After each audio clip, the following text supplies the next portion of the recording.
dakilang pangalan. Yan, panahon na po upang ating pong pag-aralan ng kanyang mga salita. Yan. Ating pong pag-aralan. Buksan nga natin ang ating mga Bible. Ang ating teksto po dito po sa Book of Daniel, chapter 3, verses 16 to 18. Yan tayo magpo-focus mamaya. Yan. Daniel chapter 3, verse 16 to 18. Meron na po bang nakakita? Pwede po siyang, pwede niyang basahin. Any volunteer po mga kapatid.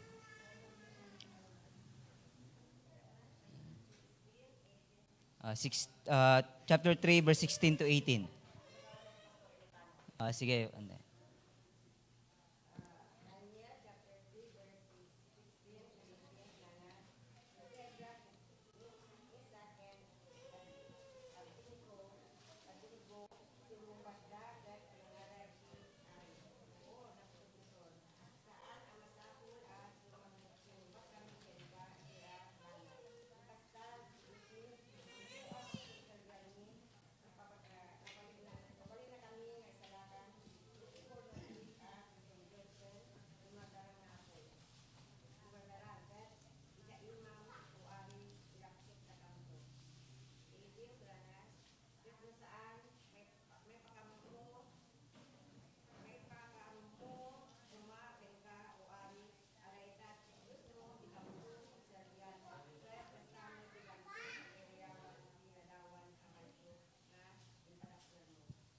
Yan, praise the Lord.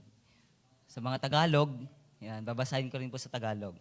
Sinabi ni Shadrach, nangyari ang mga pangyayaring ito. Bakit nga ba sinabi ni Shadrach, Meshach, and Abednego sa mahal na hari, di ba, na sila ay tumututol? Sila ay hindi susunod sa kanyang ipinag-uutos. Kung titignan po natin yung background dito, alam natin na ang bansang Israel, in chapter 1, sila po ay nasakop. Sinakop po, niloob po ng Diyos na kubkubin ng hari ng Babylonia na walang iba kundi si Nabucodonosor. Nung panahon na sa ikatlong taon na paghahari ni Haring Joachim sa Juda, niloob po ng Diyos na salakayin at kubkubin at maging alipin. Kinuha po ni Nebuchadnezzar yung mga ibang kagamitan sa templo at idinala niya doon sa Babylonia, doon mismo inilagay sa templo, sa kabangyaman niya doon, at ganoon din po yung mga ibang mga Israelita. Yan, niloob ng Diyos na sila po ay maging alipin doon sa Babylonia. At kabilang po dito sina Shadrach, Meshach, and Abednego at Daniel. Pero ang pangalan nila noon ay hindi po yung mga ganon. As penas ay, yan, yung mga pangalan nila noon, si Daniel pinalitan noon ng Belshazzar. Si Ananias, si Shadrach. Misael naman si Meshach. Azarias naman si Abednego. Pinalitan lamang po ng Kaldeo na pangalan. Yan. At nung sila po ay nandun na po sa Babylonia, inutusan ng hari, inutusan ng Haring Nabucodonosor si Aspenas na pinakapunong kawal, pinakagobernador, yung mga pinakamataas na opisyales sa Babylonia na pumili siya sa mga alipin, sa mga nakubkob, o mga Israelita o iba pa mang mga lahi, mga kabataan. Yan, mga kabataan upang mamahala po sa Babylonia, kasi ang Babylonia ay napakalawak, napakalaki, kasi siya po yung namamayagpag during that time. Nasakop po niya lahat. Sila yung makapangyarihan, makapangyarihan at maraming mga bansa ang nasakop sa pamamagitan ni Nebuchadnezzar. At napili po sina Daniel, yan, napili po sila Daniel, Ananias, Misael, at Azarias, na kung saan pinalitan ang kanilang pangalan ng Belshazzar kay Daniel, Shadrach kay Ananias, si Misael ay Meshach, at Abednego si Azarias. At sinabi po ng hari sa mga napili, sabi niya, sa mga piniling mga kabataan, kasi ang mga pinili po ay mga kabataan, yung kabatang walang kapintasan, makisig, sabi niya, matalino, madaling turuan, may kaalaman sa lahat ng sangay ng karunungan upang maging karapat-dapat na lingkod sa palasyo. Yun yung qualification na inaanap at inaanap po ng ni Nebuchadnezzar, ni King Nebuchadnezzar. At ang mga ito ay kabilang po sa mga maharlika, mga angkan. Kabilang sa pamilya ng hari, sina Daniel. Ay, hindi lamang po karaniwang tao ang mga ito. Ito po yung mga taong talagang nag-aral. Yeah, may edukasyon, mga kapatid. Kaya hindi sila, mag-aaral kasi sila ng 3 taon sa Babylonia. Ituturo sa kanila lahat ng mga kultura, lahat ng mga dapat malaman. Yan. Upang sa ganon, makapaglingkod sila ng maayos doon. Yung pag-aaralan nila lahat ng klase. Yan. Lahat ng klase ng paglilingkod, siguro doon, yung mga kultura nila, yung salita nila, dialect nila. Yan. Then, after that, mga kapatid, yan, salaysayin natin. Sinabi ng hari, ibigay nyo sa kanila. Yan. Pag sila ay pakainin nyo sila na galing dito sa aking pinagkakainan. Bigyan nyo sila ng alak at pagkain ng hari, silang lahat. Pero si Daniel, mga kapatid, hindi po siya, nanindigan siya. At ayaw niya nakainin yung pagkain na nagmula sa hari. Kasi alam niya na ang mga pagkain yun ay marumi at hindi karapat-dapat sa kautusan o sa salita ng Diyos. Kasi alam nila na ang hari nga Nabucodonosor ay pagano, hindi siya Kristiyano, hindi siya mananampalataya, wala siyang takot sa Diyos. Baka yung pagkain iyon ay nayandog sa mga Diyos-Diyosan. Pero bilang mga Hudyo, mga kapatid, alam natin yung kasaysayan ng mga Hudyong ito at alam din po nila ang kautusan ng Diyos na ang bagay na marumi ay marumi sa harapan ng Diyos. Kaya nga, nakiusap siya kay Aspenas na wag silang bigyan ng pagkain ng hari at inumin ng hari ng alak. Bagkus bigyan sila ng pagkain na, ano yung pagkain? Gulay lang at tubig. Kaya nga sa mga hindi mahilig ng gulay dito, tignan ninyo makikita nyo dito. Sabi niya, subukin nyo kami. Pero sabi ni Aspenas, natatakot ako sa hari, baka papugutan ako kung hindi ko ibibigay yung iniutos niya sa inyo. Pero sabi naman ni Daniel, subukin nyo kami kahit 10 araw lamang. At makikita natin doon, nung ipinaris po sila Daniel at sa mga kabataang tulad nila na nag-aaral sa Babylonia, walang talagang malulusog, malalakas sila, mga kapatid. Kumbaga, mas nauunguna sila kaysa sa mga yon. Ibig sabihin, ang pagkain pala ng gulay, nagbibigay ng lakas. Kaya sa mga hindi kumakain yan ng gulay, malakas daw at malusog ang katawan pag kumakain ng gulay. At talagang nung nakita ni Aspenas na maganda yung naging resulta noon, yun na lang yung binibigay sa kanila. At after the 3 years na kanilang pag-aaral, nung sila po ay kinausap, na to cut the long story short, para nung nagpresenta na po yung mga estudyante, yung mga nag-aaral sa Babylonia, kabilang sina Daniel, Shadrach, Meshach, and Abednego, sila po yung namumutawi sa katalinuhan, sa karunungan. Mas higit sa 10, sabi nga ni, kung babasahin natin dito sa chapter 1, chapter 2, o chapter 1, mas higit. Sabi nga niya dito sa 17, niloob ng Diyos na silang 4 ay matuto ng lahat ng uri ng kaalaman. Bukod dito, si Daniel ay binigyan pa ng kaalaman tungkol sa pangitain at panaginip. Mayroon pang additional na kaalaman ang binigay ng Diyos kay Daniel, kakaiba. Kasi siya po ay may kakayaan na makapag-interpret ng mga panaginip.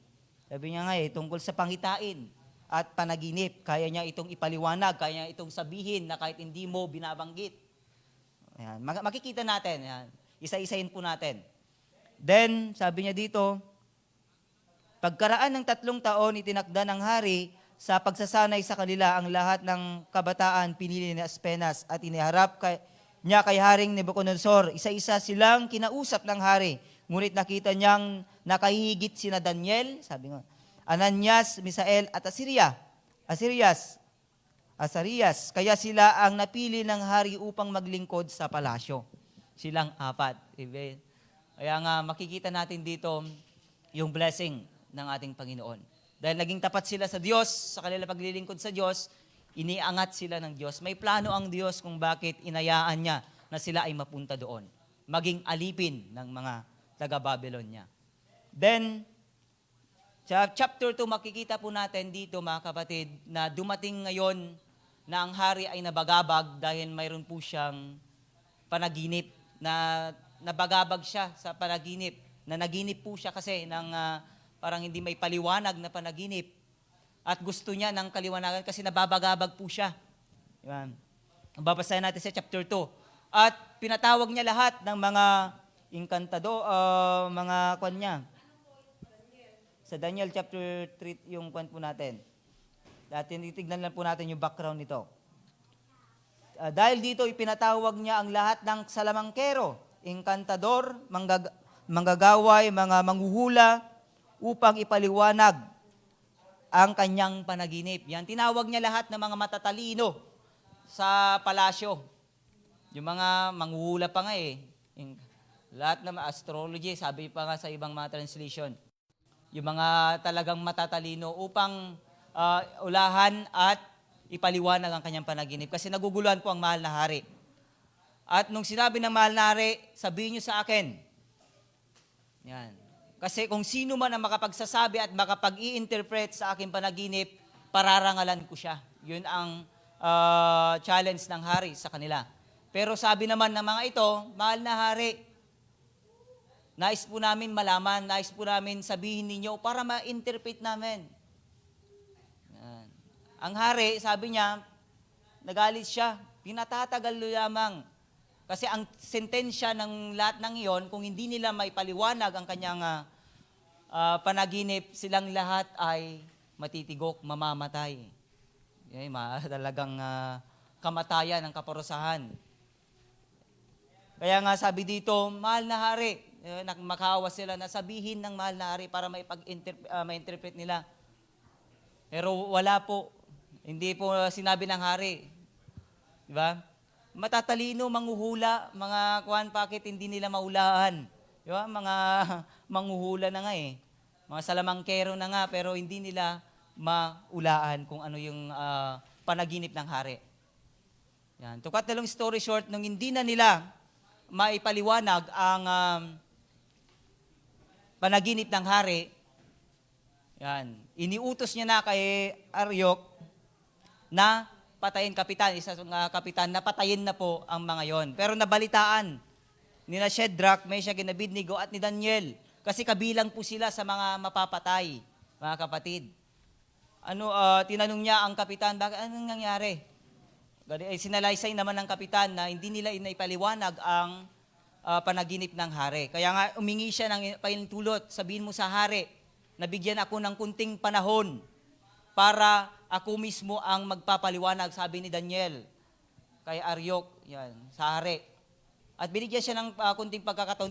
Ang kagandahan dito, tinawag niya ang kanyang mga kasama. Hindi lamang siya. Kasi ibinalita niya na ganito ang mangyayari sa atin kung hindi maipapaliwanag ang panaginip ng hari. Mamamatay tayong lahat. Kaya ang ginawa po nila, nanalangin sila. Diba, sa chapter 2, sila po ay nagsama-sama, nanalangin at ipinahayag ng Diyos. Ang Diyos mismo ang nagpahayag kung ano ang panaginip ng hari at kung ano yung interpretasyon sa panaginip po ng hari. Then, to cut the long story short, tumarap si Daniel at ipinaliwanag po niya ang panaginip ng hari. Sa 27, sabi niya, chapter 2:27, sabi niya, sumagot si Daniel, ang hiwagang iniiling ng hari ay hindi may papaliwanag ng sinumang pantas, inkantador, salamangkero o astrologo. Ngunit mayroon pong isang Diyos. Dito po natin makikita, in-acknowledge po niya ang ating Panginoon. Hindi niya kinuha yung karangalan, kundi ibinigay niya ito sa ating Panginoon. Sa kalangitan na naghahayag ng mga hiwaga at sa pamamagitan po ng iyong panaginip ay inahayag niya sa inyo ang mangyayari sa hinaharap. Mangyayari po sa hinaharap. Sabi niya, mahal na hari, ang panaginip ninyo ay tungkol sa mangyayari sa hinaharap at ito'y inihayag sa inyo ng Diyos na nakaalam ng lahat ng hiwaga. Sa 31, sabi niya, mahal na hari, ang panaginip ninyo ay isang malaki at nakasisilaw na ribulto. Ito na po ang panaginip ng hari. Isinalaysay na po ni Daniel. Nakatayo ito sa harapan ninyo at nakatatakot tignan. Ang ulo nito ay dalisay na ginto, pilak, ang dibdib at mga bisig, tanso ang tiyan at mga hita, ang mga binte at mga paa ay bakal at luwad.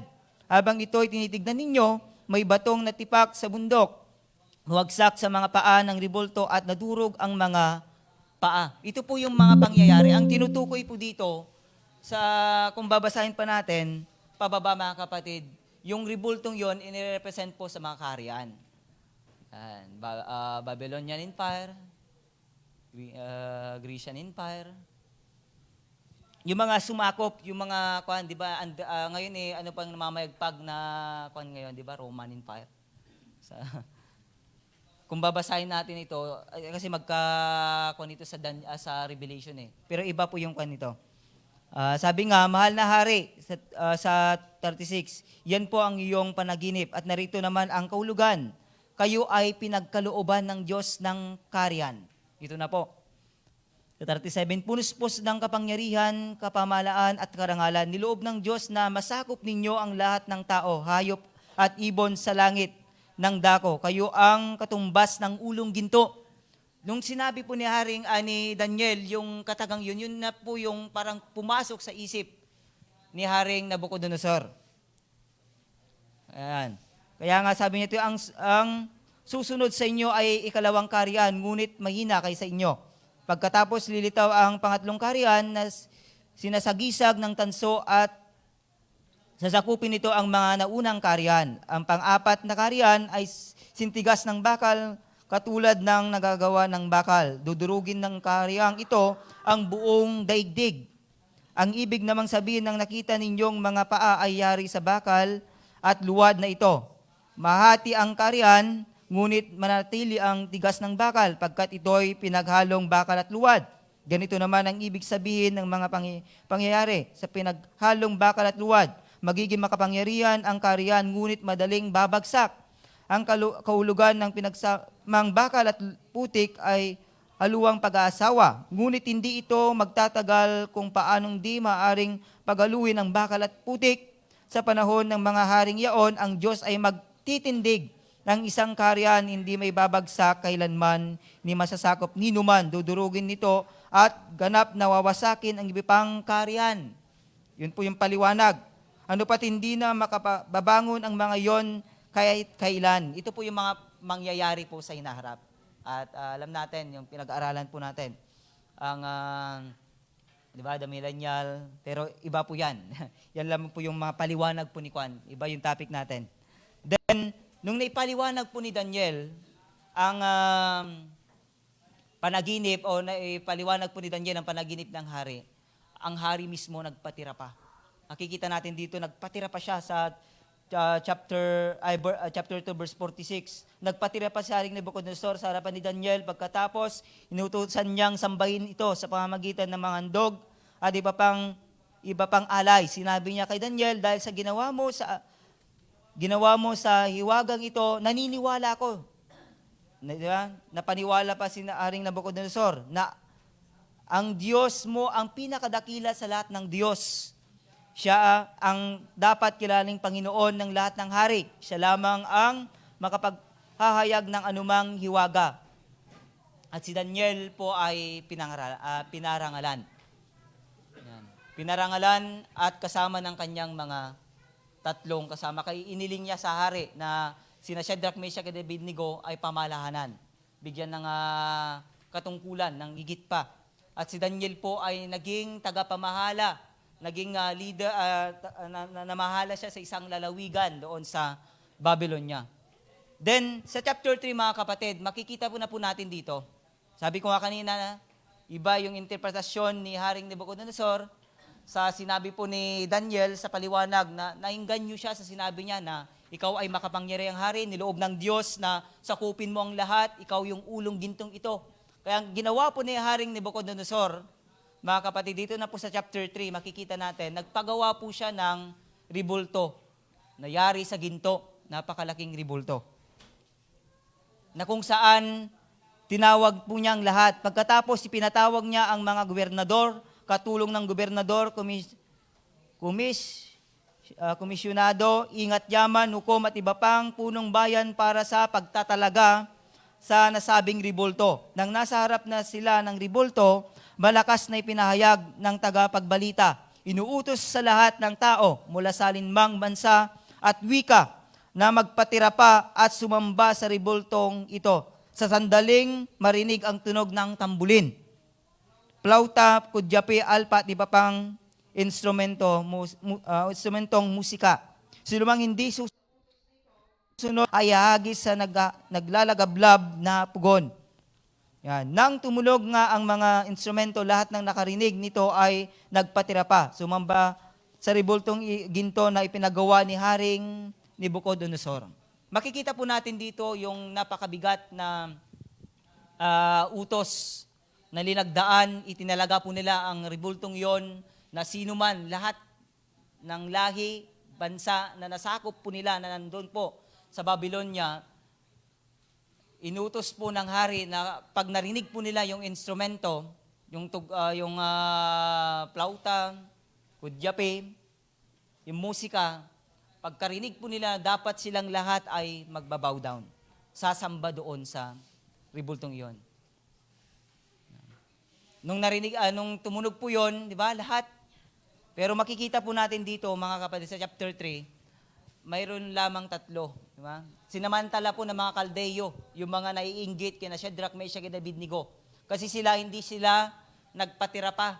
Hindi sila sumamba doon sa ribultong iyon. Kaya nga, sinabi nila sa hari, ibinalita po nila sa hari ang ginawa po ng 3 ito. At ang hari po, mga kapatid, ay nagalit.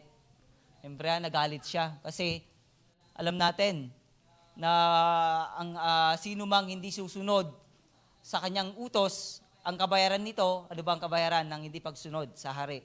Di ba, kamatayan? Kaya kinonfirm niya. Pinatawag niya pong 3 iton. At kinonfirm niya kung totoo nga na hindi sila nagpatira pa nung narinig nila ang instrumento. At dito na po, mga kapatid, ay ating pong pag-aaralan yung mga examples, mga pwede nating tularan sa buhay po nila Shadrach, Meshach, and Abednego. Dito sa ating teksto, chapter 3, verse 16 to 18, mga kapatid, mayroon po tayong 3 mapapag-aralan dito na pwede nating tularan sa buhay po na Shadrach, Meshach, and Abednego. Dito na po yung pangyayari. Sa 16 po, makikita natin dito, ano sabi dito? Sinabi ni na Shadrach, Meshach, and Abednego, 16 and 17a, Mahal na hari, wala po kaming iniutos sa inyo tungkol sa bagay na ito. Gawin ninyo kung iyan ang gusto ninyo. Gawin ninyo kung iyan ang gusto ninyo. They are very courageous to disobey the command of the king. Una dyan na pwede nating tularan na katangian po ng 3 ito, they are very courageous. Napakatapang nila. Di ba? Imagine, kaharap nila ang hari, kaharap nila yung magsasabi lang na pugutan sila, pwede silang mapugutan. Kaharap nila yung pwedeng magparusa sa kanila, pumatay sa kanila, pero sabi nila, nanindigan sila. Di ba? Mahal na hari, sabi niya di Shadrach, Meshach, and Abednego, mahal na hari, wala po kaming itututol sa inyo tungkol sa bagay nito. At sa 17, sabi, gawin ninyo kung iyan ang gusto ninyo. Gawin ninyo kung yan ang gusto niyo. Kasi ang kaparusahan na nun, ihahagis na po sila sa urno o sa naglalagablab na apoy. Yan. Napakatapang po nila, mga kapatid. Dito natin makikita ang tunay na katapangan. Yan. Napakatapang. Kahit na ang hari ang kanilang kaharap, kahit na ang buhay nila ang kapalit, hindi nila ipagpapalit ang Diyos na kanilang pinaglilingkuran.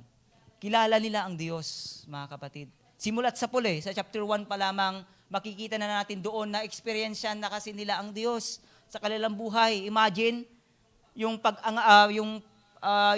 pag-angat sa kanila, yung karunungan, yung katalinuhan, yung namumutawi, doon pa lamang yung namumutawi sila, nakita na nila na ang Diyos ginagabay at tinutulungan sila. Even nung sila po ay nagpresenta sa hari, kinausap ng hari na yung katalinuhan nila ay talagang higit sa katalinuhan ng iba. At hindi lamang yon, di ba lahat sila dapat ay mamatay, yung mga inkantador, salamangkero, yung mga kwan, pero makikita natin, nakita nila na iniligtas sila ng Diyos sa pamagitan ng kanilang kapatid na si Daniel, kanilang kasama na si Daniel, sa kanyang pag-i-interpret. Nakita nila yung kadakilaan ng Diyos, kabutihan ng Diyos sa kanilang buhay. Kahit kailan, hindi nila ipagpapalit ito. Kahit kailan talagang ipaglalaban nila ang kanilang pananampalataya. Ganyan ang tunay na mananampalataya. Matapang. Matapang in the sense na tapang para sa Diyos. Hindi yung tapang sa aso na pag tinahulan ka, di ba? Maraming takot sa aso. Aso lang yon. Paano pa kaya kung bala na ng baril yung ahabol sa'yo?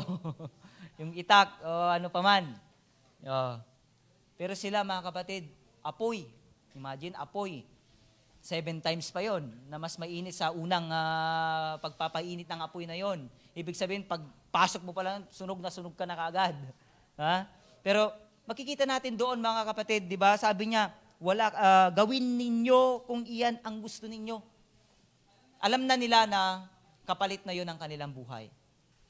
Alam na nila na talagang mamamatay sila. Alam na nila na talagang may sasakripisyo sila. Alam na nila na, na ihagis sila sa urno. Pero nanindigan sila mga kapatid. Ang mga mananampalataya dapat ganyan. Ganyan. In the New Testament, alam natin, kahit sa New Testament mga kapatid, pinatutuhanan ng mga disciple ng ating Panginoon. Kaharap din nila yung mga matataas na rangko. Diba? Yung mga Pariseo, yung mga against sa kanilang pananampalataya, pero nag-stand firm sila. Talagang itinayo nila ang kanilang pananampalataya kahit na alam nila na buhay nila ang kapalit, may isasakripisyo ang kanilang buhay sa kanilang pangangaral, sa kanilang pagbabahagi ng salita ng Diyos. Pero pag sila'y kinakausap, di ba? Itatwa mo yung Diyos. Di ba? Gusto nilang itatwa nila, talikuran nila si Jesus Christ. Pero kahit kailan, mga kapatid, hindi nila ginawa ito. Kasi nandun yung tapang. Di ba? Nandun yung tapang nila sa ating Panginoong Diyos. Pero ngayon, hindi ko lang alam kung mayroon pa yung tapang na yon. Kasi noon talagang yung mga naunang mga mananampalataya, napakatapang po nila. Isa sila sa pwedeng tularan at dapat nakikita sa buhay din po natin, yung naging buhay po ng mga mananampalataya noon. Hindi lamang po sila Shadrach, Meshach, and Abednego ang nagpakita ng tapang. Lahat ng mga propeta, lahat ng mga lingkod ng Diyos in the Old Testament time, talagang kahit hari ang kanilang kaharap, hindi sila natinag, hindi sila natakot, kahit buhay nila ang kapalit noon. Kahit mamamatay sila. Tayo, mga kapatid, challenge. Nandyan pa po ba ang tapang natin? Paano kung haharap din tayo sa ating presidente? At sasabihin sa iyo, itatwa mo ang iyong Diyos. Hindi siya tunay na Diyos. Pag hindi mo itatatwa ang iyong Diyos, papatayin ka kasama ng iyong sambahayan. Ikaw lang yung hinuli. Siyempre, kasama ka sa mamatay, kasama pa yung mga magulang, anak, kapamilya mo. Anong gagawin mo? Diba? Siguro, baka itatatwa natin. Kasi darating yung time na ganyan eh. May mga pagkakataon na ganyan, mga kapatid. Mayroon nga yung mga lalong-lalo na pag alimbawa, inimbitan tayo ng mga matataas na tao. Hindi nila alam na Kristiyano tayo. Then, yung mga yon, siyempre, gusto nila happy-happy, inom-inom, di ba? Saya-saya, di ba? Party-party. Siyempre, Kristiyano ka. At isa ka sa mananampalataya, then iimbitahin ka. Sasabihin na, tagay. Iko-kompromiso mo ba ang iyong pagiging Kristiyano? Yeah. O hindi? Di ba? Parang madali lang sabihin ngayon, pero paano kung nandun tayo sa sitwasyon na ganon? Makikita pa ba si Kristo? Makikita pa ba ang Diyos sa buhay natin? O kaya, minsan lang naman. Hindi naman nila ako nakikita. Wala naman nakakakita o nakakakilala sa akin dito. Pwede ako di ba? Kompromiso. Yan. Pwede. Pwede rin naman nilang gawin nila Shadrach, Meshach, and Abednego eh. Kasi nandun sila sa palasyo. Pwede rin silang lumuhod sana doon para kitang tao lamang, para hindi sila maparusahan. Parang magpakunwari lamang. Sana pwede nilang gawin iyon, pero never. Hindi po sila ganon, kapatid. Hindi sila ganon. Talagang ang pananampalataya nila ay napakatibay. Talagang napakatapang nila. Hindi nila tinalikuran kahit kailangan ng Diyos. At ganyan din po noon. Yung mga naunang mga Kristiyano in the sa Pentecostes, sa Acts chapter 2, nung dumating po yung Pentecostes, yung pagbubuhos ng banal na Espiritu sa mga 120 na disciple ng Panginoon, nagkaroon sila ng tapang. Yan, tapang na ipangaral ang salita ng Diyos. Nagkalat sila, lahat sila nangaral, lahat sila nagbahagi, at iba sa kanila inuli, pinarusahan, di ba? Alam natin yung kasaysayan ng ating mga kaninununuhan sa pananampalataya. Alam natin na si Pedro, nung siya ay nangaral, hinuli siya, ibinilanggo. Pero dahil sa mga kapatiran na nagkakatipon-tipon, na talagang matatag ang kanilang pananampalataya, na nanalangin sa Diyos, pinakawalan ng Diyos si Pedro. Then hindi pa rin siya natinag, kahit ganon, kahit na inagupit siya. Diba? Ganon yung mga Kristiyano, kahit inagupit, kahit na pinaparusahan, kung ano-anong ginagawa sa kanila. Pag si Pablo nga ilang beses na nalatigo, di ba?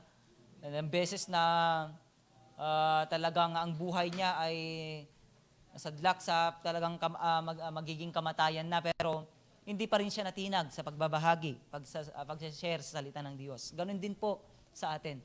Kailangan din po natin ng katapangan na nanggagaling sa Diyos. Iyan na po ang nawawala sa panahon po natin ngayon. Yung tapang na magbahagi ng salita ng Diyos. Kasi wala na yung dati, yung una. Diba? Yung Pentecost, wala na kasi, di na kasi na natin nararanasan ng Banal na Espiritu sa ating mga buhay. Wala na kasing nagdi-desire sa atin na lagi tayong puspusin ng Banal na Espiritu, na lagi tayong nare-revive, di ba? Laging nagkakaroon ng revival sa ating mga buhay. Yan na po yung nawawala ngayon sa mga iglesia. Yan po yung talagang nakakalungkot na nangyayari po ngayon. Kaya nga yung mga iba, walang katapang-tapang. Kaya nga yung iba, relax na lang. Upo na, yung ay kontento na po sila sa pag-upo, tayo, uwi. Ganun na lang. Yun talaga yung pansin natin, di po ba? Yun na talaga ang katotohanan. Yan na lang talaga ang katotohanan. Wala na yung katapangan na magbahagi ng salita ng Diyos. Iyan yung gusto ng Diyos na makita sa atin. Sina Shadrach, Meshach, and Abednego, talagang intakderda iti pamatida. Intakderda iti Diyos da kabsat. Sanda nga nagbain nga ingato iti Diyos da. Di da imbain nga iti Diyos laeng, niyawi laeng iti dayawon da kabsat. Kas tamat, kumakada tayo kabsat. Kaya sabi ko, kahit sino man ang ating kaharap. Diba? Kahit sino man, dapat hindi po tayo mahiya. Sabi ni Pablo sa Roma 1:16, diba? I'm not ashamed for the gospel. Diba? Hindi ko ikinakahiya ang mabuting balita tungkol kay Kristo sapagkat ito ang kapangyarihan ng Diyos. Diba? Sa ikaliligtas ng bawat mananampalataya. Una sa mga Hudyo at gayon din sa mga Grego. Di ba? Sabi niya dito, hindi ko ikinakahiya. Ganon din sana tayo. Dapat mayroon tayong tapang. Yan, tapang na magbahagi ng salita ng ating Panginoon. Dapat ipinapahayag natin ito sa mga nangangailangan. Kasi ito ang kaligtasan, di ba? Kapangyarihan ng Diyos sa ikaliligtas ng lahat. Kung hindi ka maninindigan sa iyong pananampalataya, kung hindi mo sasabihin ang mabuting balita, sino sa kanila ang maliligtas? Ikaw na lang? Diba? Sasariliin mo na lang ang kaligtasan na yung tinanggap? Gusto mo ba na silang lahat ay pupunta doon sa orno, sa naglalagablab na apoy at ikaw lang ang pupunta sa langit? Anong pakiramdam? Kaya yung sasabihin sa'yo ng taong hindi mo binaginan, matagal tayong magkasama, araw-araw tayo nagkikita. Minsan, hindi mo man lang binanggit sa akin si Kristo. Hindi mo man lang binanggit sa akin ang Diyos. Hindi mo man lang ibinahagi sa akin ang mabuting balita na siya pala ang magliligtas sa akin. Hallelujah. Kaya nga mga kapatid, challenge yan sa atin. Ang buhay po nila Shadrach, Meshach, and Abednego, isa pong challenge sa atin na ipinakita nila ang kanilang katapangan. Yan, naging matapang po sila sa hari. Then next, mga kapatid, na titignan po natin dito, 16b, sabi niya, ang Diyos na aming pinaglilingkuran ang magliligtas sa amin sa pugon iyon at sa iyong kapangyarihan. Makikita natin dito, they are very faithful to the true God. Sila po ay talagang napakatapat sa totoong Diyos na kanilang pinaglilingkuran. Diba?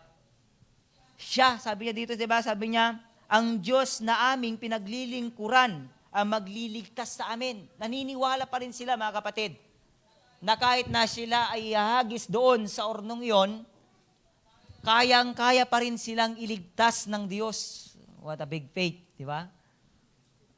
Napakalaki ang kanilang pananampalataya at pagtitiwala sa Diyos. Kaya nga dahil doon, sila mismo ay naging tapat din sa kanilang paglilingkod sa Diyos. Napakatapat po nila, mga kapatid. Sabi ko nga kanina, talagang hindi nila ipinagpalit ang kanilang pananalig sa Diyos. Talagang pinanindigan nila sa ang ating Panginoon. Naging tapat sila kasi alam nila Simulat sa pula, alam nila yung kasaysayan ng kanilang mga kanininuhan. Kung paano sila iniligtas doon sa Egypto, kung paano sila pinalabas doon, kung ano yung mga himala. At nung sila po ay nasa ilang, kung titignan nga po natin yung mga kasaysayan, alam nila yun Kung paano sila pinotektahan ng Diyos, simula sa ilang hanggang doon sa Promised Land, alam nila kung paano sila nanagana doon sa Promised Land, kung paano alam nila. Kabilang po sila sa nakakaalam. At matatag po ang pananampalataya ng tatlong ito. Kilala nila ang Diyos na kanilang pinaglilingkuran. Alam nila na tapat ang Diyos na kanilang pinaglilingkuran. Alam nila na kailanman hindi sila pababayaan ng Diyos na kanilang pinaglilingkuran. Kasi kahit na ganun yung sitwasyon na inayaan ng Diyos na sila ay masakop, mapunta doon kasi alam nila din na may layunin ng Diyos kung bakit nandun sila. May plano ang Diyos kung bakit nandun sila. Mayroon na plano at may gagawin ang Diyos. Alam nila yon, mga kapatid. Kaya nga, napaka-faithful nila sa ating Panginoon. Faithfulness. Naging tapat sila. Yan. Katapatan. Paano natin maipapakita ang ating katapatan? Yan. Paano ninyo maipapakita ang iyong katapatan? Pag may problema ba? Halimbawa, may problema. Anong magiging reaksyon natin? Di ba? No, dahil iti problema, agribilde. No, dahil iti dakkel nga problema, ag-complain. Dati dakkel nga problema, mainitin ang ulo, kung ano-ano. Di ba? Lumilitaw yung kinatao. Yung lumang pagkatao, di ba? Lumilitaw yon pag may mga ganon. Nawawala yung katapatan sa Diyos. Nawawala yung, di ba, yung faithfulness mo sa ating Panginoon. Napapalitan ng, pagko-complain, pagmumurmur sa ating Panginoon. Wag po, mga kapatid. Alam natin, mga kapatid, na ang mga problema, kabahagian ng ating paglago bilang isang Kristiyano. Yan ay isang ingredients lamang para tayo ay mas lalong kakapit sa ating Diyos. Layunin niya ng ating Panginoon para mas lalo tayong titibay sa ating pananampalataya once na yan po ay mapagtagumpayan natin. At alam din po natin, mga kapatid, di ba, kung alam mo lamang ang pangako ng Panginoon, kung isinasabuhay lang po natin ang mga pangako ng Diyos, na hindi kita iiwan, hindi kita pababayaan, yung word na yon sa Hebreo 13 verse 5, di ba? Yung word niyang yon na hindi kita iiwan, ipababayaan, di ba katapatan yun ng Diyos? Ibig sabihin sa lahat ng mga nangyayari sa ating mga buhay, anumang klaseng mga pagsubok yan, kapatid, kasama natin ang Diyos. Yun dapat ang lagi nating alalahanin. Yun dapat yung lagi nating itanim sa ating puso at isipan na sa lahat ng mga pangyayaring yan, kasama natin ang Diyos. Sila Shadrach, Meshach, and Abednego. Yan ang naitatak sa kanilang puso't isipan. Kasama nila ang Diyos. Kaya nga, nagpatutuo sila Mahal na hari, di ba? Di ba? Ang Diyos na aming pinaglilingkuran ang magliligtas sa amin sa pugong iyon at sa iyong kapangyarihan. Diba? Siya, sabi niya. Kasi alam nila na mas makapangyarihan ng Diyos. Ang mahal, ang haring iyon, nalimutan niya yung sinabi niya, di ba? Kung babalikan natin sa chapter 2, mga kapatid, di ba nung nagpatutungan yung hari, nung naipaliwanag na ni Daniel yung panaginip niya, nung nalaman niya yung hiwaga ng kanyang panaginip, nung ipinaalam ng Diyos sa kanya na yung mangyayari sa inaharap, siya nga yung nagtestimony na sabi ni Nebuchadnezzar di ba? Dahil sa paliwanag mo sa hiwagang ito, naniniwala ako, ang Diyos mo ang pinakadakila sa lahat ng Diyos. Sabi niya, siya ang dapat kilalaning Panginoon ng lahat ng hari. Sabi niya, siya lamang ang makapaghahayag na anumang hiwaga. Diba? Nakalimutan yun ni Nebuchadnezzar. Yung pangyayaring iyon. Kaya nga, muling ipinaalala. Kumbaga dito, muling ipinaalala, pero kabaliktaran yon yung sitwasyon na yon. Kasi nagalit talaga si Nebuchadnezzar nung napakinggan niya yung sinabi po ng tatlong ito. Sa verse, sabi sa 26, si Haring Nebuchadnezzar ay lumapit, sa 19 sabi niya, namula si Haring Nebuchadnezzar sa tindi ng galit, kina Shadrach, Meshach at Abednego, kaya iniutos niyang painitin makapitong ibayo ang pugon, dahil sa sinabi niya nilang iyon. Uminit talaga ang kanyang ulo, talagang namula siya sa sobrang galit. Nakakita na ba kayo ng ganon, yung namumula yung muka sa sobrang galit? Di ba? Parang sasabog na bulkan. O naranasan niyo na po ba yun? Ganon? Naranasan niyo na po ba natin? Yung parang sasabog na bulkan ang ating ulo. Sa sobrang galit po natin. Talagang sa galit niyang iyon, inuutos niya nga sa kanyang mga tauhan na painitan pa ng 7 beses. Po, di nakapudpudot launay day jayan. Kas kung nagtatay no ihagis na ka siguro di jayan, mapuurang nga dagos day ta badom, di ba? May mapuurang ka siguro nga dagos ti kinapudot nan kakabsat. Pero mga kapatid, nanindigan po sila. Naging tapat po sila sa ating Panginoon. Maging tapat din po tayo. Ganon din po yung mga naunang mananampalataya. Ang katapatan, talagang ipinaranas din po, hindi lamang po na Shadrach, Meshach, and Abednego. Ganon din po ang mga mananampalataya noon. Sila po ay talagang naging tapat sa ating Panginoong Diyos. Kahit na nung sila po ay batuin, ipako, iprito, pugutan ng ulo, at kung ano-ano pa man klase ng kamatayan ang iginawad sa kanila, naging tapat sila. Ganon din po sa mga, si Haring Nero ba yun? Yung, di ba, nung panahon niya, yung mga Kristiyano, inuuli, ipinapakain sa leon. Di ba, napanood niyo na ba yun? May ganun dati may haring ganun na talagang, Nero yata, kalimutan ko lang yung kwan Yung andun sila sa parang kwan na, ano ba yung arena? Tawag doon yung parang di ba, pinagdidigmaan, pinaglalabanan. Yung bilog na yun, parang balon. At ang ginagawa, yung mga Kristiyano na hindi nila itinatatwa ang Diyos, na naninindigan sa kanilang pananampalataya, faithful sila sa Diyos. Andun sila, nakaluhod, nanalangin, then after that, pinapakawalan yung mga leon, di ba? Napanood nyo na ba yun? Talagang napaka-faithful nila. Mayroon pa yung yung nanay, tatay ba yun? Nanay, awak na yung sanggol, yung baby. Na talagang naglilingkod sila sa Diyos. Itinatas nila ang Diyos. At nandun naman yung mga napakaraming tao, pinapanood. Nung pinapakawalan yung leon, ang ginagawa ng leon, sinasakmal sila. Mayroon pa ngayong talagang tumakbo din para gusto niyang maligtas. Pero hindi siya makakyat, mataas yung bakod nun. Sakmalin siya, kagatin siya sa likod, kung papatayin, mayroon pa nga yung baby. Diba? Kinain ng leon, pinagagawan ng nanay, sinakmal ng leon yung ulo, naalis. Talagang napakatindi po yung sakripisyo po. Talagang ganun yung katapatan po nila sa Diyos. Ganun ang Kristiyano noon. Kapatid, ganun po ang mga mananampalataya. At sa panahon natin, salamat nga sa Diyos dahil nandito tayo sa Pilipinas.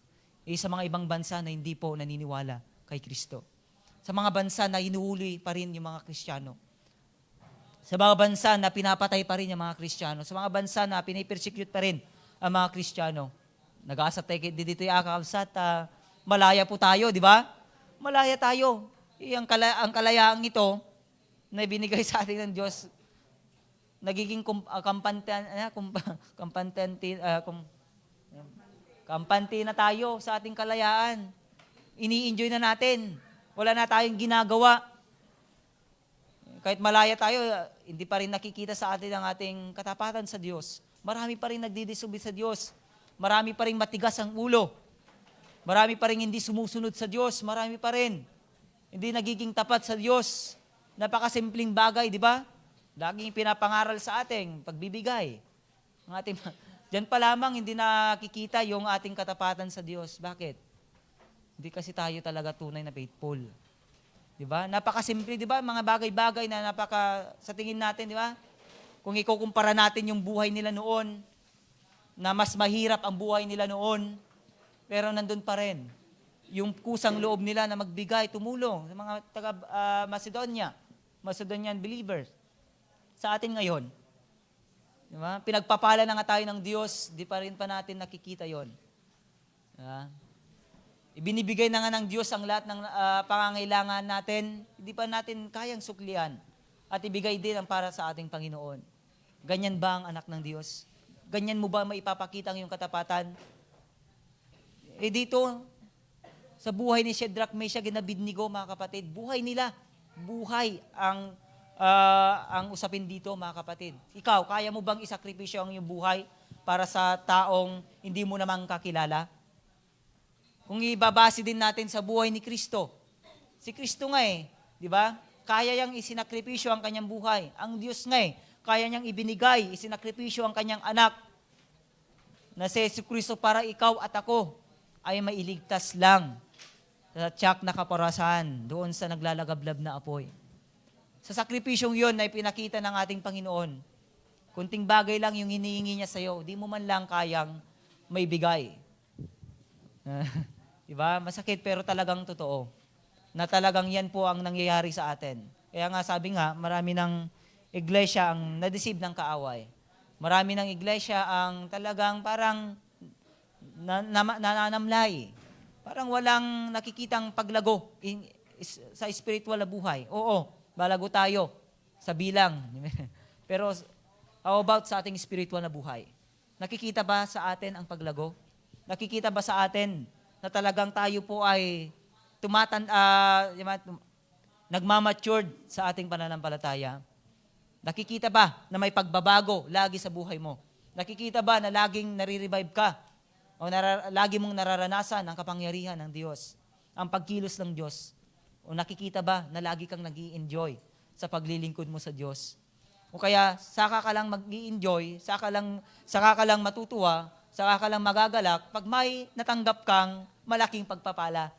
Pero after that, nung pagsubok naman ang darating sa'yo, bakit hindi makita ngayon ang kagalakan sa mukha mo? Bakit hindi makita ngayon ang kasayahan, yung excitement mo sa pagpupuri sa Diyos? Bakit napipilitan ka na lang? Diba? Ayaw po yun ng Diyos. Nais niya na may balik yung dating sigla ng mga mananampalataya, yung dating galak, dating saya ng paglilingkod ng mga mananampalataya. Yung dating Kristiyano, na puspos ng kapangyarihan ng Diyos, yung mga Kristiyanong talagang may passion, may compassion sa kanilang puso, willing silang magpagamit sa Diyos, willing silang magbahagi, mangaral, mag-share ng salita ng Diyos. Yung Kristiyanong tapat tunay na tapat na naglilingkod sa Diyos, na walang bagay, di ba? Walang dapat na kapalit noon.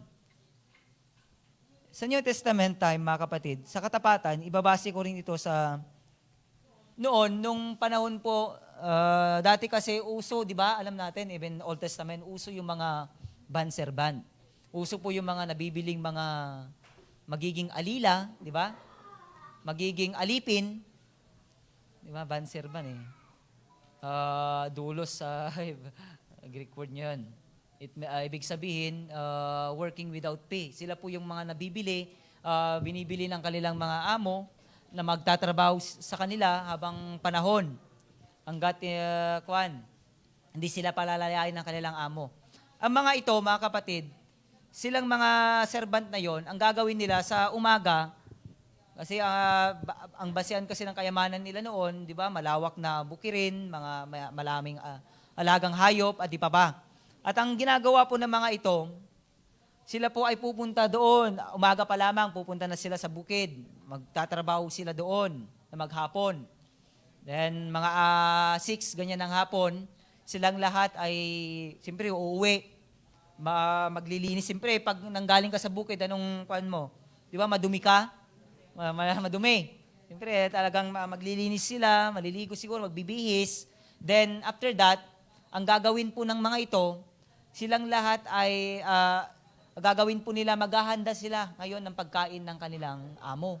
Sila pa yung magluluto, mag-prepare. Yan. Sila pang mag-prepare. At ang sasabihin lang nila sa kanilang sarili, ginagawa ko ito dahil ito yung responsibilidad ko.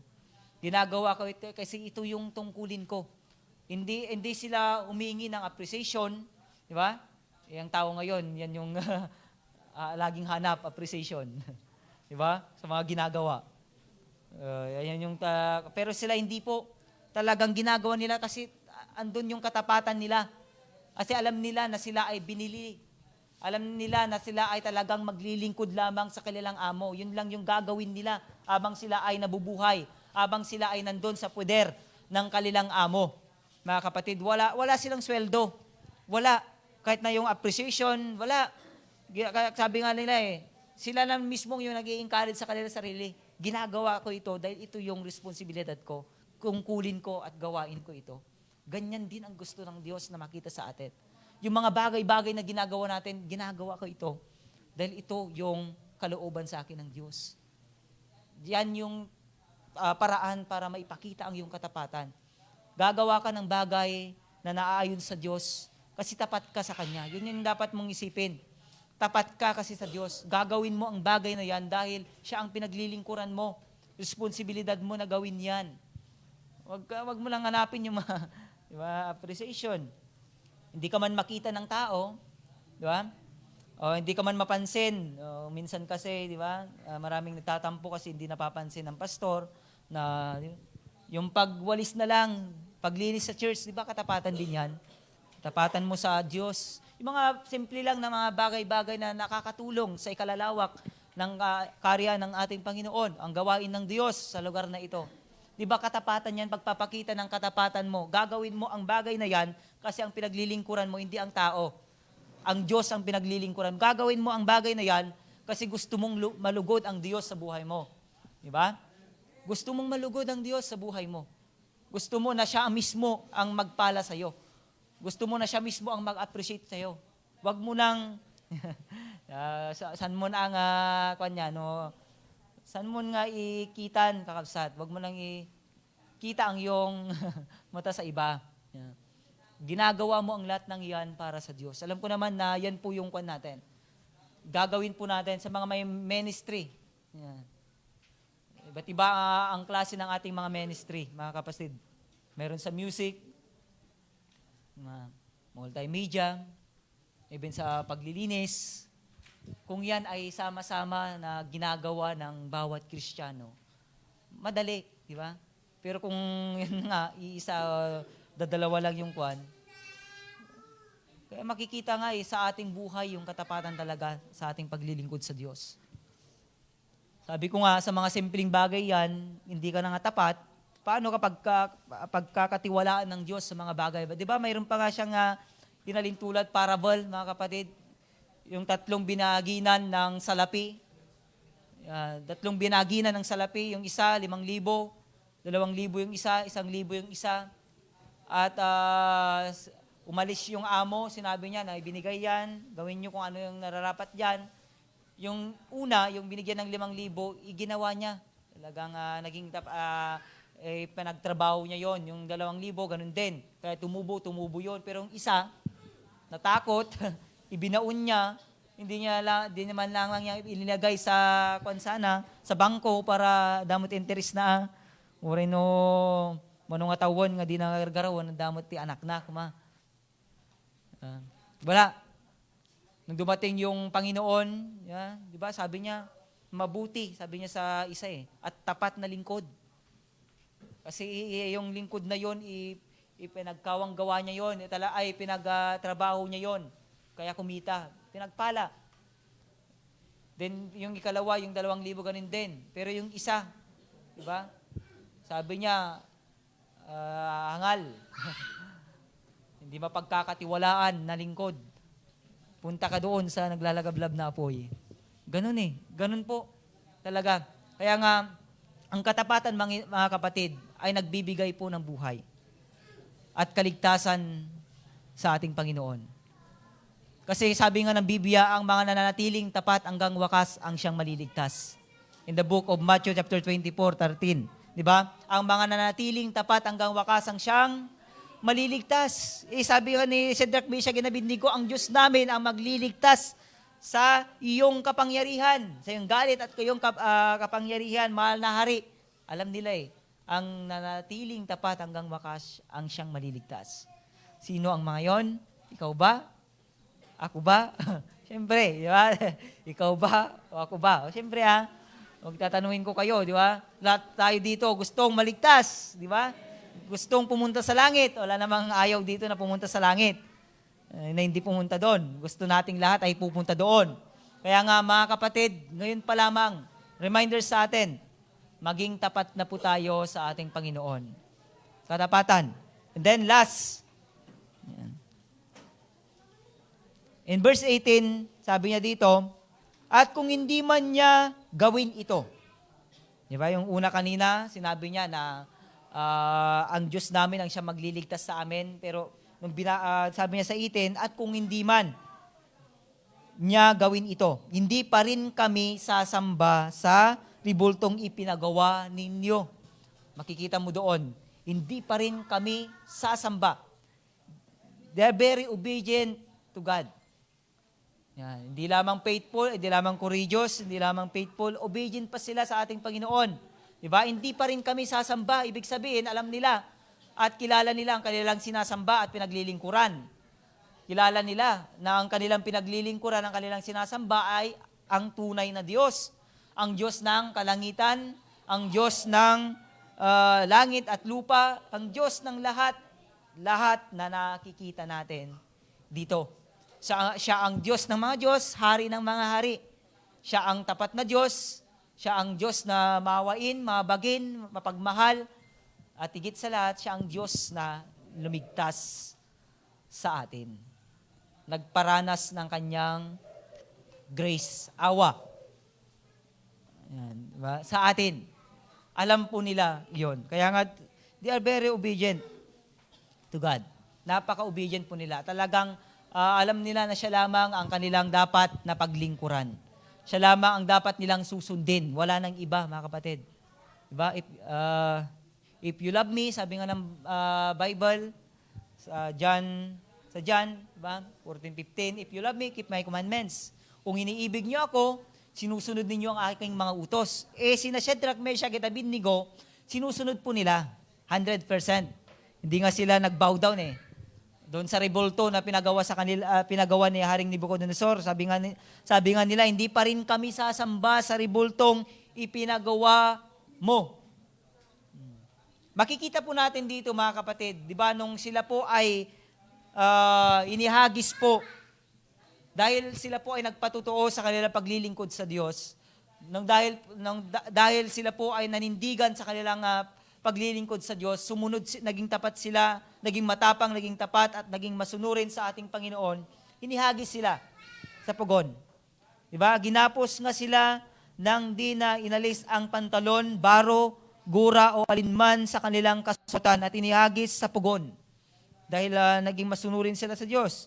Dahil sa pagsunod sa utos ng hari at sa tindi ng init ng pugon, namatay ang may dala Meshach at Abednego. Yung mga malalakas na tauhan ng hari, ang inutusan niya na gumapos sa kanila at umagis doon sa orno. Alam niyo ba yung nangyari? Yung himala na nangyari? Nung ninahagis sina Shadrach, Meshach at Abednego, nagip, siyempre sa sobrang init, ang mga kawal, pag, di ba, lalapit ka lang kunti doon, talagang masusunog ka rin. Yun po yung nangyari. Sila po yung nasunog. Yung mga kikisig na yon. Nagip sila ng apoy siguro, nasunog sila, namatay sila. Sila po yung nasunog. Pero makikita natin dito, sabi, samantalang yaong tatlo ay tuloy-tuloy na bumagsak sa naglalagablab na apoy.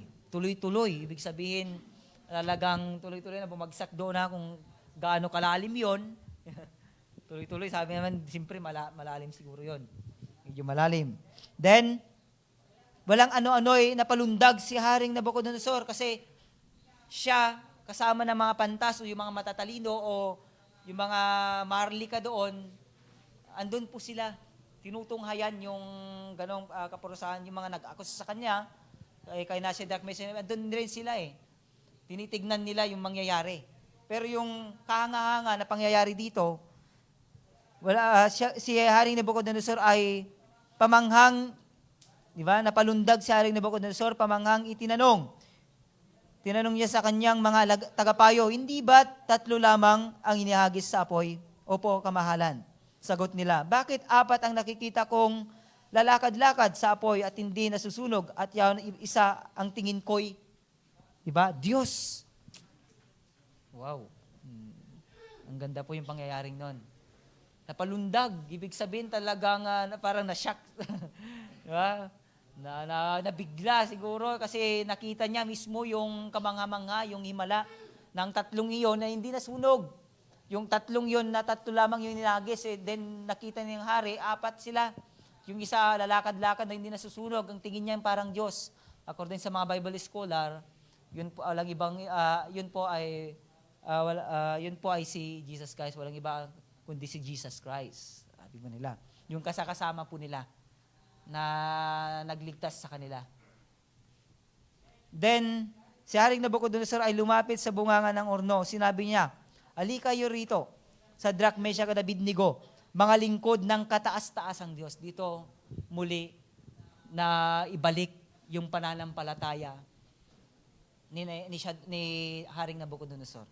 Nagkaroon ulit ng pananampalataya dito si Haring Nabucodonosor. Makikita natin, di ba? Sabi niya, lingkod ng kataas-taasang Diyos, lumapit ang tatlo. Paglabas nila sa pugon, ang mga gobernador, katulong ng mga gobernador at ang mga tagapayo ay lumapit sa kanila. Tinignan nilang mabuti, ngunit wala man lamang makitang bakas na likha ng apoy sa katawan ng tatlo. Hindi nasunog kahit bagya ang kanilang buhok, hindi na nag-amoy, hindi na ano ang kanilang kasuotan, ni hindi sila nag-amoy usok. That is the miracles na nangyari po sa buhay po ng tatlong ito. Makikita natin mga kapatid, kung ikaw pala ay maninindigan, magiging matapang sa iyong pananampalataya, magiging tapat sa iyong pananampalataya, at susundin mo ang Diyos ng buong puso, pag-iisip at kaluluwa, makikita mo pala dito ang himala. Yun pala yung sikreto mga kapatid. Kaya nga yung ibang mga mananampalataya, iba, yung mga matatatag sa pananampalataya, yung mga talagang tunay na faithful na naglilingkod sa Diyos, makikita mo sa buhay po nila yung himala. Marami pong nagpapatutuo niyan. Diba? Sa buhay po ng mga apostol, sabi ko nga po mga kapatid, diba, maraming himala. Nagagawa nila yung nagawa ni Jesus Christ, nakapagpapagaling sila na may karamdaman, nakakabuhay sila, nakakapagpalayas sila ng masamang espiritu, yung mga bulag, yung mga paralitiko, pilay, bingi, pipi, lahat ng klase. ng karamdaman, nagagawa nilang pagalingin. Dahil sa Diyos, dahil sa kanilang katapatan, dahil sa kanilang katapangan sa paglilingkod, at dahil sa kanilang pagsunod. At ganun din po ang nangyari dito. Sa buhay po na Shadrach, Meshach, and Abednego, nakita po natin mga kapatid, di ba? May himala, hindi sila hindi sila namatay, hindi sila nasunog, bagkos buhay sila. At dahil diyan, naging living testimony sila. Ang hari mismo, ang nakatunghay nito, naka-experience nito, na-experience niya rin ang kapangyarihan ng Diyos. Ganyan din tayo.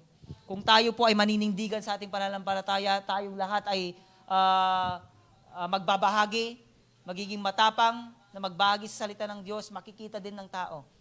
Di ba? Mapapatunayan din nila na tayo po ay lingkod ng kataas-taasan at makakakita tayo ng mga himala. Gusto nyo ba yung mga yon? Gusto ba natin maranasan yon? Ang sekreto lamang, una, katapangan, katapatan, at obedient, pagsunod. Then, dahil dito sinabi ng hari, purihin ang Diyos ni Shadrach at Meshach at Abednego. Ba? Siya na mismo yung nagdeklara ng papuri na naririnig ng lahat. Purihin, sabi niya dito. Purihin ang Diyos ni Shadrach, Meshach at Abednego. Nagsugo siya ng anghel upang iligtas ang mga lingkod niyang ito. Naganap na nananalig sa kanya. Ganap na nananalig. Talagang napaka-faithful. Hindi sinunod ng mga ito ang aking utos. Di ba? Hindi sinunod. Sabi niya, ginusto pa nilang sila ihagis sa apoy kaysa sumamba sa Diyos-Diyosan. Yan, yung testimony ng hari. Napatunayan niya na ang kanyang ipinagawa ay Diyos-Diyosan. Napatunayan niya na yung kanyang pinagawa o yung mga sinasamba ng kanyang mga tauhan o siya mismo ay Diyos-Diyosan lamang. Ang tunay at tapat na Diyos ay yung pinaglilingkuran ni Shadrach, Meshach, and Abednego, na siya rin pong pinaglilingkuran mo, pinaglilingkuran natin. Ang Diyos natin buhay talaga. Totoo. Siya, di ba? Jesus Christ is the same yesterday, today, and forever. Ang Diyos hindi nagbabago. Ang Diyos ni Abraham, ni Isaac, at ni Jacob, ang Diyos ng mga propeta noong panahon nila, even ang Diyos nila Pablo, Pedro, James, Juan, Santiago, at mga iba pang mga apostol ng Diyos, siya rin ang Diyos natin. Di ba? Napakasaya nun. Siya rin ang Diyos natin. Dito, naging Diyos din po ni Haring Nabucodonosor. Yun yung nakagandahan dito. Naging Diyos din ng hari ng Babylonia, ang makapangyarihang hari. Di ba? Naging Diyos din niya. Naglingkod din siya. Dahil nga dyan naligtas siya. Kung titignan po natin, naligtas. Nagkaroon siya ng pananampalataya, naniwala siya, nagtiwala siya sa Diyos. Kahit na noon, ay tumalikod siya, di ba? Alam natin yung kasaysayan ni Nabucodonosor, tumalikod din siya Naging parang, mangkukulang, di ba? Umaba yung mga kanya, nabagtit ngayon ni Ngem, na-restore isuna. So, nagbalik sa kanya paglilingkod sa Diyos. Kaya nga sabi niya dito, kaya't inilalagda ko ang isang utos. Ito na po yung pagbabago. Pinalitan na po yung pagbabago doon sa inuutas niya nung una, na ang lahat ng lahi wika ay dapat sumamba sa rebulto. Ang ipinalit niya po doon, sabi niya, ang isang utos, sino man mula sa alinmang lahi, bansa o wika, na magsasalita laban sa Diyos ni Shadrach, Meshach, and Abednego, ay kakatayin. Yun na po. Kaya nga nagkaroon ng nagkaroon ng revival doon, di ba? Malaking revival talaga. Nagkaroon ng pananampalataya. Yeah. Nagsimula sa hari. Siyempre, sa mga wala na silang magagawa kasi kakatayin, sila mismo ay mamamatay. Napatunayan talaga na ang Diyos natin pinaglilingkuran, na pinaglilingkuran nila ay tunay at tapat. Talagang totoong Diyos. Kaya nga sabi niya dito, hindi lamang ito, wawasakin pa ang kanilang tirahan pagkat walang Diyos-Diyosan na makapagliligtas sa tao tulad ng ginawa ng kanilang Diyos. At ang tatlong ito, itinaas niya sa tungkulin. Yun ang kagandahan. Purihin po ang pangalan ng Diyos. Sila po ay itinaas. Di ba? Nabaliktad na po yung naging sitwasyon. Ganyan po. Mangyayari at mangyayari din po yan sa atin. Kaya din po natin baliktarin ang mga sitwasyon. Kaya din po natin, di ba, sakupin. Di ba, sakupin dito sa barangay San Miguel, pwede natin ang lahat ng tao ay mabaginan, may shiran, basta sama-sama tayo na may katapatan, may katapangan at pagsunod sa uniutos ng Diyos. Huwag tayong mahiya. Di ba? Ang utos ng Diyos, magbahagi. Huwag tayong mahiya. Kung gusto natin ng himala, gawin natin. Sundin natin ang sinasabi ng Diyos. Kasi dahil dyan, sa ating pagsunod, talaga makakakita po tayo ng mga himala na sa Diyos lamang. Na ang Diyos lamang siya makagagawa nito, mga kapatid. Nagkaroon po ng kaligtasan. Dating pagano, dating walang takot, makapangyarihan na hari kasi siya ang haring nakasakop ng lahat, di ba?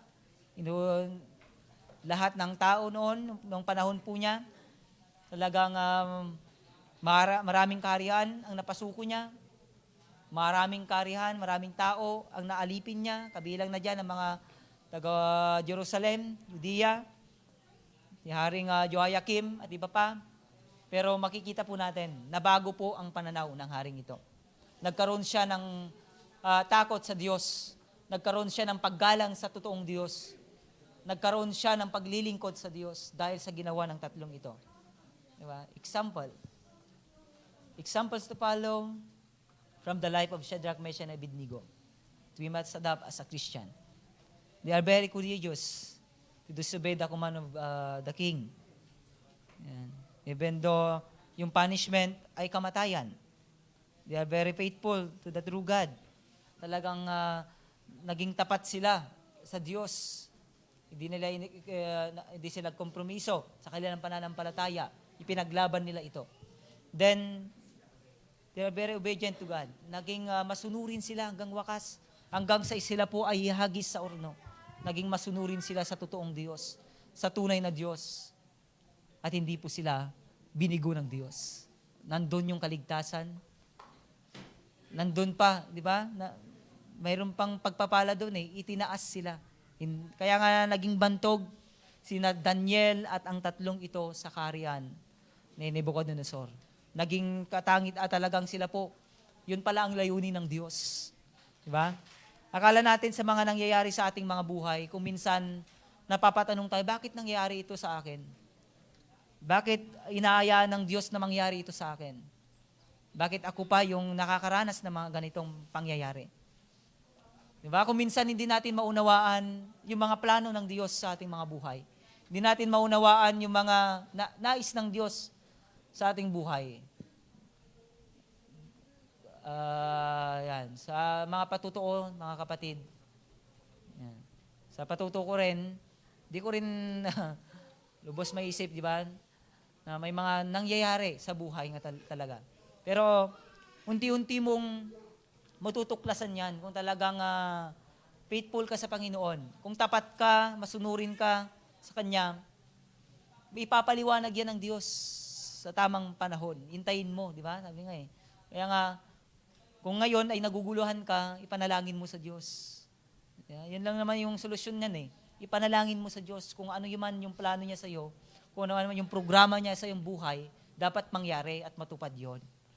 Huwag mong talikuran, mga kapatid, kasi hahabulin ka rin ng Diyos. Huwag mong talikuran yung tungkulin na yung pinagkaloob. Ako nga nais ko ng talikuran. Talagang dumating yung punto na ayaw na. Pero napagtanto at talagang nakita ko rin yung kadakilaan ng Diyos at kabutihan ng Diyos. Sa lahat pala ng nangyayari sa buhay, mayroon pala siyang plano. At gusto niyang ihanda ka sa mas malaking gampanin o talagang tungkulin na nais ng Diyos na ipagawa sa iyo. Darating man yung puntong yan, alam ko na may plano ang Diyos. Di ba?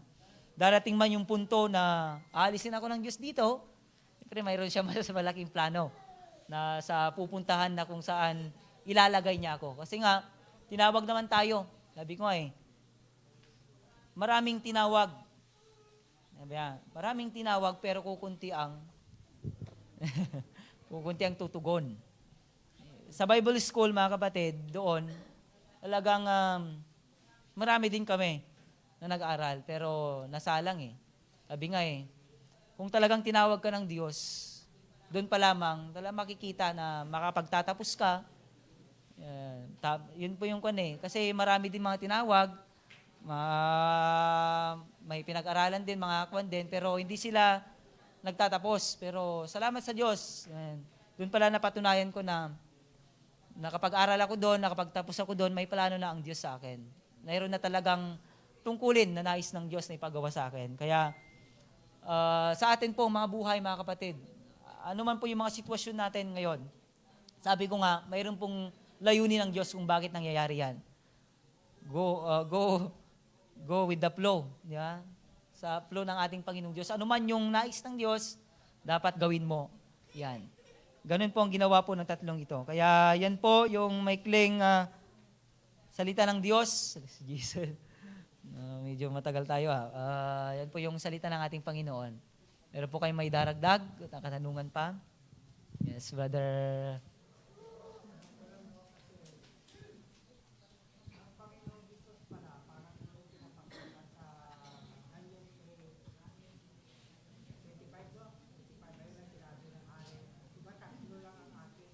Mm-mm. Oo.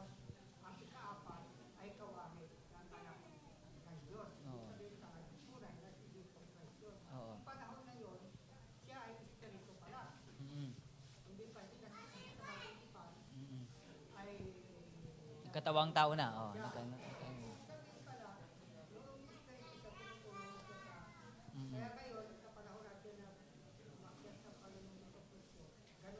Yeah. Oo. Yes. Yung katanungan ni Brother Roger, 'di ba noong panahon panahon nila Shadrach, Meshach, and Abednego, nandun na, 'di ba, si Jesus Christ na tumutulong as a spirit. Ngayon nung dumating daw na siya po ay 'di ba sa New Testament time, kinuha na siya ng ating siya po ay umascend na sa langit. Tanong niya, ganun din pa rin ba ang kanyang ginagawa na tumutulong pa rin? Yes, yun pa rin po ang ginagawa, 'di ba? Ang ating Panginoong Jesucristo, siya po ang ating mediator. Na kung saan sa ating pananalangin, siya po yung nagpapaabot sa kanyang Ama. Siya mismo yung natin kasi siya po yung tutulong sa atin. Siya po yung talagang isang tumutulong sa atin para maipaabot ang ating mga panalangin, mga samo sa Ama. Kaya ang ating Panginoong Jesucristo, siya pa rin po ang laging talagang tumutulong sa atin. Na-send lang po niya, di ba? Pero sabi nga sa Matthew chapter 28, di ba? Ako isa sa inyo, saan man kayo pumaroon. Ibig sabihin, even in the bad situation, mga kapatid, anumang sitwasyon ng ating mga buhay, kaya nasa dilema tayo, mga pagsubok tayo, magpagpapala, nandun pa rin si Kristo na pumapatnubay, umaagapay at tumutulong para sa atin. Di ba? Yun po yung pangako ng ating Panginoon. Sa Matthew 20, nung nag-ascend siya, 28 verse 19 to 20, tingnan natin.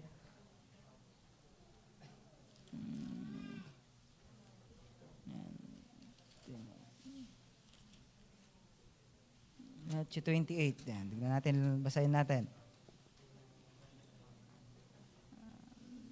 Sa 18, kung natin, dagdag natin sa 18. Lumapit si Jesus at sinabi sa kanila, ibinigay na sa akin ang lahat ng kapangyarihan sa langit at sa lupa. Di ba? Lahat ng kapangyarihan sa langit at sa lupa. Kaya, humayo kayo at gawin ninyong alagad ko ang lahat ng bansa, bautismo ninyo sila sa ngalan ng Ama, Anak at ng Espiritu Santo. At turuan sumunod sa lahat ng ipinag-uutos ko sa inyo. Tandaan ninyo, ito po yung pangako niya, ako'y laging kasama ninyo. Di ba? Yung word niya, kasama ninyo hanggang sa katapusan ng mundo. Ibig sabihin, hanggang tayo po ay nabubuhay, dyan po ang ating Panginoong Jesucristo. Hindi tayo iiwan. Hindi tayo pababayaan. Meron pa po ba? Sige, Brother Abraham.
kasapulan nga ipasnek mo, iti panagkararag.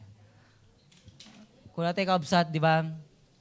No itibukod tayo lang nga kakayahan, pag sa atin lang kakayahan, talagang mahirap po. Tulad din sa sinabi po ni Brother Abraham, mahirap manalangin kung sa sarili lang natin. Kailangan natin yung tulong ng banal na Espiritu. Kaya walang mahirap, di ba sabi naman ng Diyos, walang mahirap sa akin. Walang mahirap sa akin. Ibig sabihin, si tayo lang gamin. Nasa isip lang natin na tayo ay marigatan, kapsat. No talaga nga, pudno ka mga anak iti apo, awan iti narigat. Kaya kailangan yung paninindigan eh. Nga dim nga panunutan iti rigat, di ba? Dim nga panunutan kuma iti rigat, lalo iti panagkararag, kapsat. Ay ngay, maminsan ko nam, ang ka makakonsentrate, gapo iti bannog, gapo iti problema, siguro nga pampanunutan. Ngem no, kas ko naman iti apo, itad mo kanyak, di ba? Daye kwa na, challenge na ken ka, itad mo kanyak, dagita nga, dadagsan mo. Gat siyak iti mangted ken ka, iti inana. Ibig sabihin kakabsat, dim nga dapat nga kadwaan iti apo, kadagiti nga problema. Taawan ni mabalinam, kakabsat. Ni apo nga rudan eh. Nung naitad mo kin ni apo Diyos dagitan, anya nga iti aramidem pay, agtalek, mamati, di ba? Dajilangan ng teramidemon, apay nga problema ampay. Di ba? Ay jimot ti ko eh, ti may isa nga namati. Ay tagamin iti problema iti may isa nga namati no maminsan kakabsat. Nalpas na nga rudan nga naibaga kini apo, subli-subyanan na pay, balik-balikan na pay niya. Kas lang ay awanan isuna iti pamati, agdududa isuna iti kakayan iti apo. Yan. Ang ka nga mabandog no talaga nga na pasgad ka ay nga na talaga nga desire mo nga may tagtag-ok lang iti apo, kapsat. No desire mo nga talaga nga maparangalan lang isuna. Desire mo lang nga talaga nga may ngato isuna. Awan iti panagbannog iti panagserbi iti hapo, di ba? Kunada nga rod nga daka dito irabaw iti daga nga iti aramidem practice. Yeah, practice tayo laeng apay nga mabannog tayo iti panagserbi tayo kini apo. Panagkararag ko nyaman pay nga kwa. Ba DJ ito lang ita nawanan ti kastan kapsad. Talaga nga iti aramiden tayo langan na yagdayaw kini apo Dios. Siyempre, no, dayaw ka, nyaman nga, di ba, abang panahon, ngagdaydayaw ka kinkuana, di mas lalo nga agbannog ka kuman, di jay niya, ngim saan, sa bali, kapsad. So nga, kada tayo nga namati, saan ko mga makita dagita, apay, kadagiti Kristiyano, idi, impakita dagita kasta, reklamo da kadi, dagita, kakabsat, dagiti talaga nga, ni Pablo, nagreklamo kadi, dagiti bambannog na, dagiti rigrigat na, saan? Hindi kat inday-dayaw na pa ni Apo Diyos, di mo at kapsat? Inday-dayaw na pa eh. Idadadagi bilangguan nga naparusaan na talaga nga nagupit da pa eh. Kanya inaramid dan ni Pablo ni Selas. Di ba nagkankantada iti pa nagdaydayaw? Dabanog da ka di? Gapo dagiti paspasama ka da saan? Di kat nag-enjoy da pa nga nagdaydayaw kini Apo Diyos. Kasta iti namati. Ganyan po, walang kapaguran talaga. Kung talagang totoo ka nga naglilingkod sa Diyos, hindi ka napapagod. Hindi ka nagsasawa. Hindi ka kailanman, di ba? Hindi ka kailanman mababagot, kundi lagi kang nag-i-enjoy. Kasi ang kausap mo, ang pinaglilingkuran mo, ang Diyos na buhay. Ang Diyos na lumikha sa iyo, ang Diyos na nagbigay ng buhay sa iyo. Yan. Wala na po ba? Yan, time na. Yan, tayo pong lahat ay tumayo. At i-close na po natin sa panalangin kasi time na daw po. Nag-overtime na po tayo. Salamat po sa inyong pakikinig. Nawa yung challenge po sa buhay po ni Shadrach, Meshach, and Abednego ay isa pang buhay po natin, gawin po natin at ipakita natin. Hallelujah. Sa ating mga buhay. Tayo pong lahat ay manalangin. Diyos na makapangyarihan sa lahat, salamat po Panginoon sa mga aral na aming po natutunan. Sa panahon po nila Daniel, Shadrach, Meshach, and Abednego, tunay nga po Panginoon, kahit na linob po ninyo na sila po ay masakop, mapunta sa Babylonia, pero mayroon po kayong nais, Panginoon, ay pagawa sa kanila. May plano kayo, malaking plano, at yung planong yon ay natupad po sa pamamagitan po nila. Talagang ipinaglaban nila ang kanilang pananampalataya. Naglingkod sila ng tapat sa inyo, sumunod sila na buong puso, kaluluwa sa inyo po, Panginoon. Ipinakita nila ang kanilang katapangan noong dinasubi nila yung kumanang hari na hindi na mag-bow down doon sa pinagawa niyang gintong revolto, Panginoong Diyos. Pinanindigan nila ang kanilang paglilingkod. Tulungan niyo po kami tulad nila, Panginoong Diyos, na panindigan din po namin ang aming paglilingkod sa inyo. Maging tapat, maging totoo na maglingkod sa inyo. Gamitin niyo po kami, O God, sa iyo pong magandang layunin at plano sa aming buhay at plano, Panginoon, sa lugar na ito. Gamitin niyo po kami bilang yung instrumento na magpahayag ng iyong salita. Sumunod sa iyo pong mga inuutos na ibahagi ito. Maging matapang, Panginoon, alisin yung hiya. Magkaroon ng passion, O God, ng willingness na magpagamit sa inyo, Panginoon. Tulungan niyo po kami, O God, na makita nila ang tunay na Kristiyano sa aming pong mga buhay. Lord, gamitin niyo kaming living testimony sa bawat isa. Sino man pong tao ang makakaharap namin, presidente man o matataas mang mga tao, hindi po kami mahihiya na i-testify ang iyong kadakilaan, ang iyong kabutihan.